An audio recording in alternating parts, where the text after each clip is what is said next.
Oh my God, look what I found!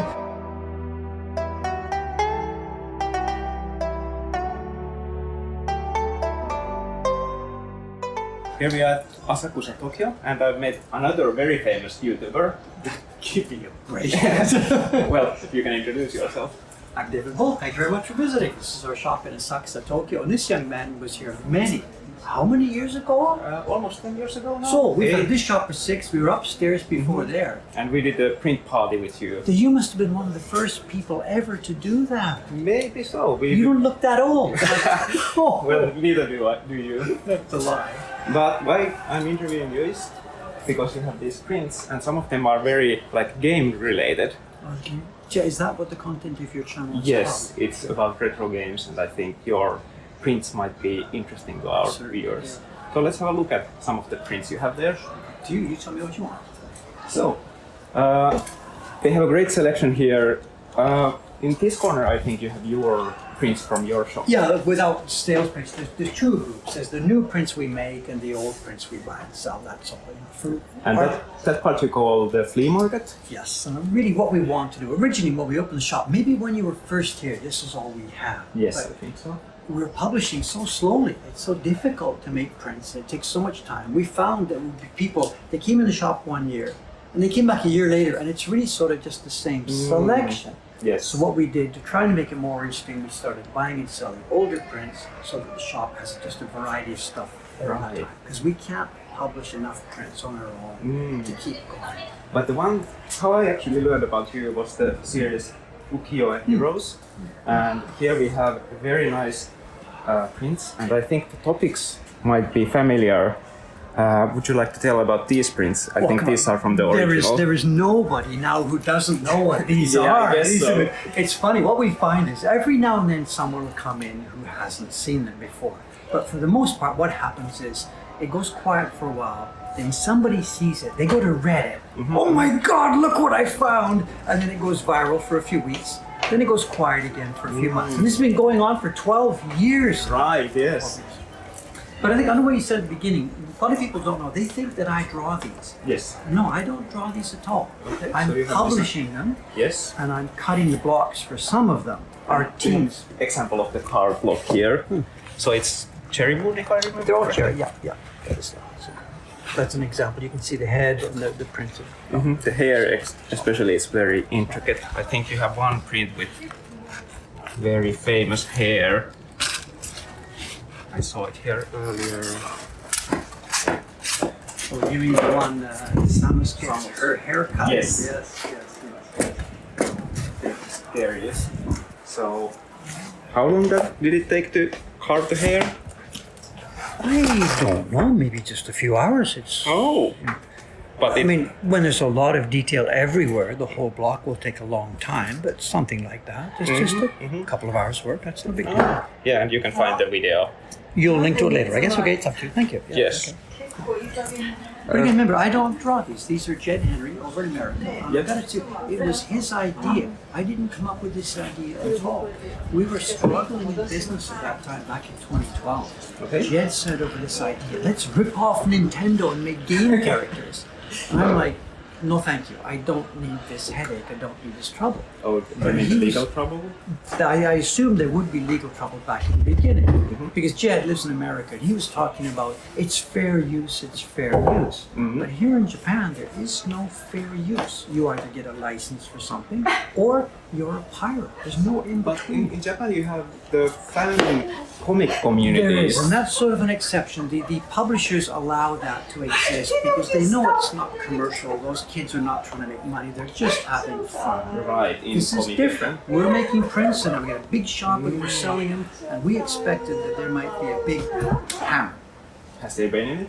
14 years later, no, 12 years later now, not a peep. And how many of these game themes? There's 17 in the series now. Right. And I think there are some that are not strictly games. I saw, is it? Well, yes, Nintendo so that first Turtles? game, yes, I think that's not a game. The rest are actually games, but Yeah. and Dragon Ball is. Oh, right. And here's Metal Gear. But for the most part, they're games. And they're really, really well parodied. I mean, I said before, Nintendo and the other companies haven't come after us. I think they understand. I mean, we're doing something that sort of honors their product. Right. We're not stealing money from them. They don't make Woodblock. Yes. Nobody else can license it. So I think they've decided, they've looked at us, they've realized we're doing a good thing, we're really helping to keep this craft alive. And I guess their lawyers said, okay, leave me alone. Yeah. We don't know. And I really like the style Jed has because it's like very traditional. It doesn't scream this is video games. My mom, when she sees these on my wall, she thinks they are just very beautiful paintings or This was one of my thoughts way back at the beginning of this. I wanted to make prints that didn't need knowledge of the game.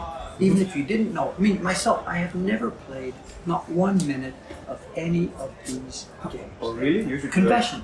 I'm 72 years old. But some of these games are, I think Zelda is like 35 or 40 years old. So.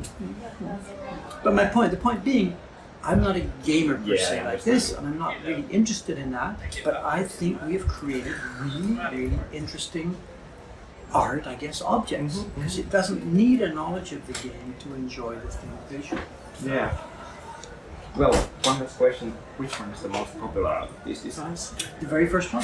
Oh really? The very first one. The one Absolutely. about- Head and Shoulders. And he's, the most iconic game character on the planet. Yeah, rickshaw cart and, well, it's Mario Kart. Shh. Oh, right, yeah, it's rickshaw cart. Very traditional Japanese theme. So, Yeah, I remember I had this on my desktop background before you had these prints made when it was just JTND, I think.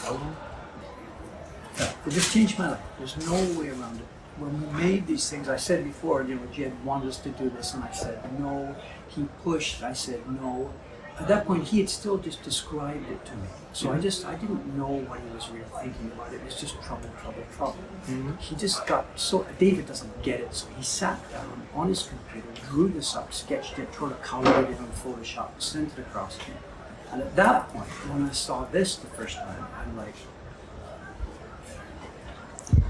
there's something here. This kid, sorry, he's my daughter's age, so same. This kid has caught the idea. He's caught the beauty and the interest and the feeling of an old Ukiyo-e print with an imagery that means so much to modern people. Yeah, people my age. This is what I grew up with. So once I saw that, I said to Jed, let's talk. And it's changed my life. Absolutely changed my life. So, well, a little bit about the process. So, Jed makes the drawings, I guess, digitally. He mocks it all up digitally in Photoshop and other programs, sends it over to me, and we say, thanks, get out of my way. No, really. And then we turn it into, he doesn't know anything about carving or printing. All right. But that's the same way it was in the old days. It was Utamaro or whoever, just doing a sketch. The original artist handed in the sketch to the publisher. The publisher may have asked him, do me such and such. Yes. The designer sends in the drawing, and that's it. Thanks, guy. Here's your $50 out of the way. We'll take care of the rest, and the publisher carves it. Right, so then you, I guess, do you redraw them on some traditional paper or print out? In the case of Jed stuff, what he's doing, he knows we want a nice touch of a brush. Right. So Jed, even though he's an American, he's got himself a bunch of nice, beautiful, traditional Japanese brushes. Actually, he keeps ordering from me the most expensive brush up in Tokyo, Ukiyo-e, I forget the name. Ukiyo-e. So he will accept nothing except the most expensive damn brushes in the country.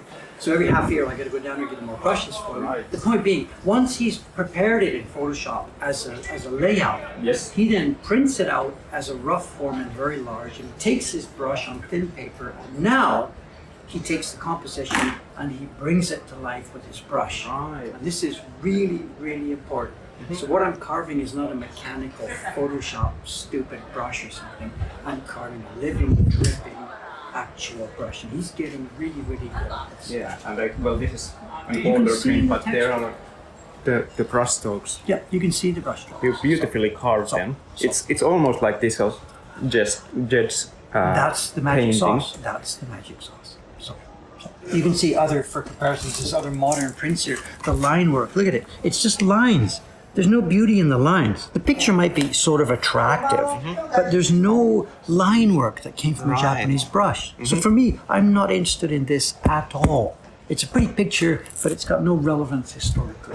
Okay. Everything we do, even though it might be modern, you can see every stroke of this looks to have been drawn by a brush. And Jed is doing that himself. So it's a marriage made in heaven. He knows the beauty of these things. We know how to turn them into prints. And together it sounds stupid for me to say this, we've made history. Some of these things are now in museums all over the world. Oh. And 100 years from now, when they're writing the history of this, when they're writing the history of printmaking in the 20th century, Jed and I, You're gonna be there. we're in there. Okay.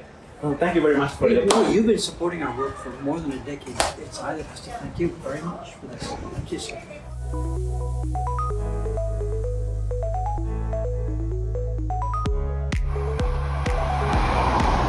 Hello again, friends. We are back home and I wanted to show some of the prints I have here. Next to my dining room table we have some of the original Ukiyo-e Heroes prints.